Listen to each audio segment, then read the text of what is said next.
فبقى خطر. فقال له بقى مارينوس ده هيهدمنا الديانه اليهوديه. فقرروا ان هم يعني يتخلصوا منه. فالناس اللي حواليه قالوا له لا، انت وجودك دلوقتي بقى خطر عليك، يا ريت تسيبنا دلوقتي وبعدين تبقى ترجع لنا.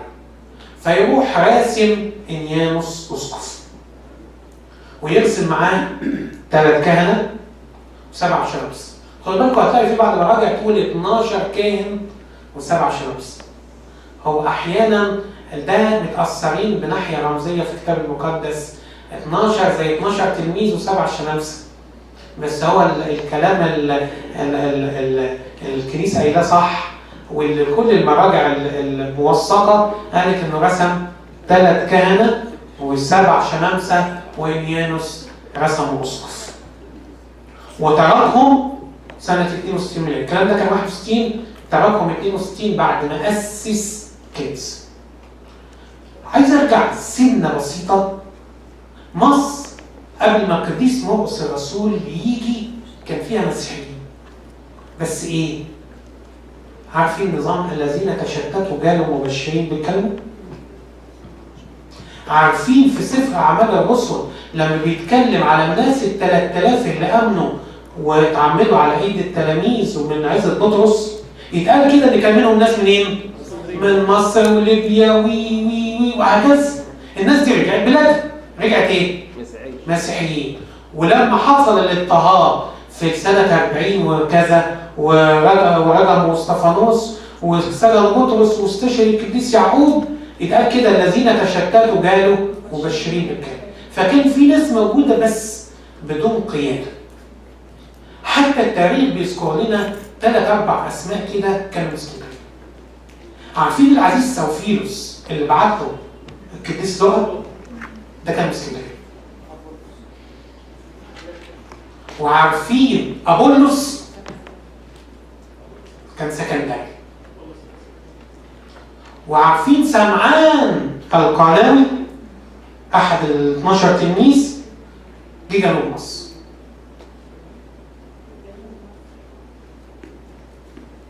فدول كانوا موجودين بس ما اتنشأتش كنيسة، إنما كان في عدد. إنما القديس مرقس حط جذرة لكنيسة بنظام وتبشير وهكذا. وبالفعل يبقى انيانوس اسقف. القديس مارينوس بعد كده يخرج يبشر مرة تانية، فيلتحق مع بولس الرسول ويقابل القديس مرقس الرسول بطرس الرسول في روما.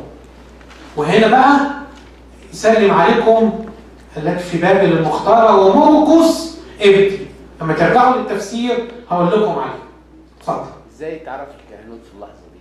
يعني دلوقتي ازاي تعرف ازاي بدايه الكهنوت بقى؟ ازاي خلاه هو اسقف وازاي خلى فيه بعد كده؟ السيد المسيح سلمهم كل الامور المختصه بملكوت السماوات. يعني الترتيب ده كان السيد المسيح وضع اليد سلمه لماري مرقس. يعني ماري مرقس ده واخد الوضع اليد منين؟ من السيد المسيح. من السيد المسيح. وهو وضع اليد على مين؟ انيانوس. فصار اسقفه وانيانوس يرسل. يعني انا قصدي اقول الترتيب دوت كان قاله السيد المسيح. ايوه، الامور المختصه بملكوت السماوات، تسلسل اليد. كنيستنا فيها ميزه تسلسل اليد. لما تيجي هتلاقي تسلسل اليد لحد يوصل مارينوس السيد المسيح. مش نيجي كده كنيسه طلعت في النص كده ويقول لك احنا كنيسه رسوليه من 500 سنه ولا 400 سنه، انت فين؟ ولا اخينا الماكس ميشيل الماكسيموس يقول لك فجاه بقت كنيسه. طب فين اللي حط فوق اللي جت منين؟ بالظبط. انما هنا انيانوس خدوا منين؟ مارينوس خدوا السيد المسيح، وهكذا تسلسل وضع اليد. انا قصدي على الترتيب نفسه. ما هو الترتيب حضرتك انا ما قلتش اكتر من كده. الترتيب ان هو خده من مارينوس مين؟ السيد المسيح. وهنشوف بقى بولس الرسول يرسم تيموثاوس وبعدين يرسم تيتوس، ما هو رسمهم اساقفه. نفس الكلام. القديس يوحنا الحبيب يرسم اغناطيوس، يرسم بوليكاربوس، يرسم كليماندوس الرومان، هكذا. هي الاشكال. فبولس الرسول مرقس الرسول بعد كده يخدم في روما ونلاقي بولس الرسول اللي في يوم من الايام كان ايه؟ زعلان منه، فاحد الرسائل يتكلم عن مرقس نافع ليه وللخدمه. يخدم خدمه رائعه مع بولس ويخدم مع بطرس الرسول. والتفسير اللي بيتكلم عن مرقس ابني يسلم عليكم التي في بابل المختارة، في ناس فكرتها بابليون اللي هي مصر القديمة وبالتالي بطرس الرسول جه مصر. لا، المقصود بيها روما. بابل في التفسير الروحي وبالنسبة للآباء المفسرين في العهد الجديد كلهم شبه أجمعوا على إن بابل دي هي روما، وتقابل مرقس الرسول مع بطرس في الوقت اللي كان موجود المفروض رايح يحاكم في روما. طبعا ترجعوا الكلام ده في الكتاب المقدس في تفسير العهد الجديد، وانا مش هتكلم اكتر في الموضوع ده عشان ما نضيعش وقت. احنا كده خلصنا؟ طب فاضل دقيقتين معلش. انا فاضل معلش ممكن دقيقتين 3 5 دقايق طب اكون متشكر جدا. ماشي يا فندم معلش انا اسف مش هكتر من 3 دقايق. فبعد كده القديس مرقس الرسول بعد ما يخدم يرجع في سنة 67 ميلادية إلى مصر يتفقد أحوال الخدمة. إلى إنيانوس رسم عمل كنيسة في بوكالية اللي هي دار البقر، وعمل بيوت لإيواء الغرباء زي حياة الشركة في الكنيسة الأولى. الكلام ده يقوله مين؟ فيلون المؤرخ اليهودي. يقول أعاد الأقباط أعاد المصريين أو المؤمنين في مصر ذكرى أيام الكنيسة الأولى في أورشليم. فيلون المؤرخ اليهودي قال نفس النص ناس. فيلاقي الخدمة متكاملة ويلاقي روح حلوة جدا جدا، ويذكر لنا التاريخ قصة أو كلمة كده مقولة ظريفة. يقولوا كده لو كان إنسان وثني في فترة 5 سنين دي بس، يقول لك لو إنسان وثني ماشي وقابل إنسان وثني تاني ماشي هادي، يقول له أنت بالتأكيد النهارده قابلت واحد من المسيحيين. يعني الجبروت والروحانية ديت عارفين لما موسى النبي قابل كده ربنا ورجع كان وشه بينور ولدرجة الناس ما تعرفش تغسله، واضح إن كانت فيها جزء كده ولا قبس من الموضوع ده. وبالفعل نسيت اقول لكم قبل ما يمشي ماري مرقس كان وضع القداس المرقسي. معلش ان تفسير الاحداث بتبقى معايا متاخره شويه كده. كان وضع القداس اللي هو تسلمه للسيد المسيح.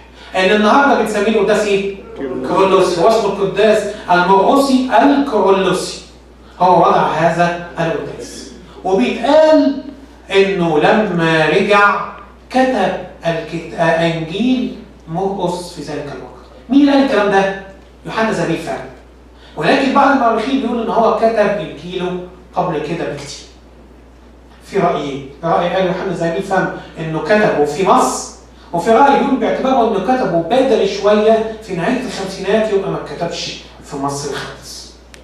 برضك نرجع للاباء اللي بيفسروا العهد الجديد، ولما تدرسوا انجيل مرقس توصلوا للرأي الأفضل والرأي الأرجح. إنما الرأيين دول موجودين في.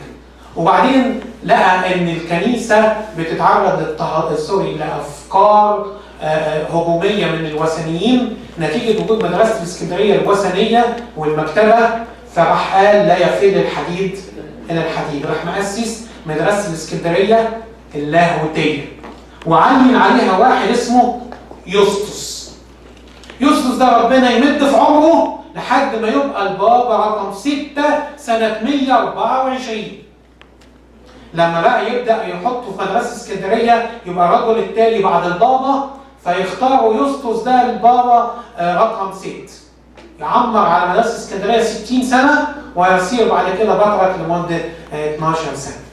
بعد كده الخدمة تمتد أكتر، فالقديس ماري مرقس في يوم بيحتفل مع المؤمنين بعيد القيامة سنة 68 ميلادية، وكان الوقت ده موافق عيد إله سرابيس عند الوثنيين. أنا آسف فاضل دقيقة واحدة. فبعد كده الوثنيين هيدخلوا يهجموا على الكنيسة وياخدوا القديس ماريمورقس من أثناء القداس وياخدوه ويحطوا حبل حوالين وسطه ويجروه في كل أنحاء المدينة.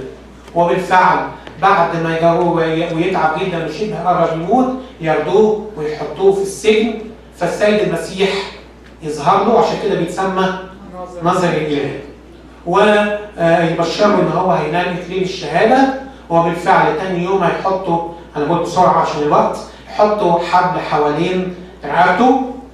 وبعد كده اول ما العربيه او الحصان يمشي في مده شويه فالراس تنفصل عن الجسد ويستشهد، فيسيبوه. حاولوا الاول يحرقوا الجسد ولكن ربنا ما سمحش ان جسد تلميذه يرى فساد، فتيجي رعده ومطر فالناس تمشي، التلاميذ يجوا ياخدوه ويكفنوه ويحطوه في الكنيسه اللي كانت موجوده في ذلك الوقت.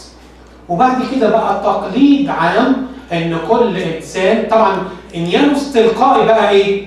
الاسقف مكانه، لانه بقى متعين اسقف بقى مكانه، وبقى سمة عامة ان كل واحد يصير على الكرسي المقدسي يمسك رأس القديس مرقس ويطيبها بالاطياب ويتعهد انه يمشي على طريقة او تعاليم القديس ماريمورقس. رحلة الجسد ممكن ترجعوا لها في كتاب قداسة البابا على موقع سانتاكل عشان انا الوقت اتأخر. حد يحب يقول اي تأخير هيبقى لكم انتوا، اتفضل. هل القداس الكورولوسي سلموا السيد المسيح لماريمورقس بنفس الوضع كده ولا ازاي يعني؟ هو طبعا في كل القداسات فيها اضافات بكل الاوقات. وعلى فكره كان يصرح للاسقف بالارتجال. تسال ابونا صرابل في الموضوع ده لحد يمكن تقنين القداسات في القرن الرابع كان يسمح للاسقف ان يرتجل في القداس. لحد القرن الرابع انا اعتقد كده، وممكن تسالوا في الحكايه دي. شكرا. بس حضرتك انت قلت ان مرقس الرسول كتب الانجيل سنه 68 ميلاديه. 67 ده راي يوحنا ذهبي الفم، انما في راي ثاني بيقول ان اتكتب 58 ميلاديه وبالتالي ما اتكتبش في مصر. اللي بيرجح ان هو اتكتب في مصر فهذا الراي يوحنا ذهبي الفم، انما كل تفسيرات الاباء بيقولوا ان اتكتب بدري قوي في الخمسينات. ايا كان. انا اسف يا جماعه. شكرا استاذ هارون.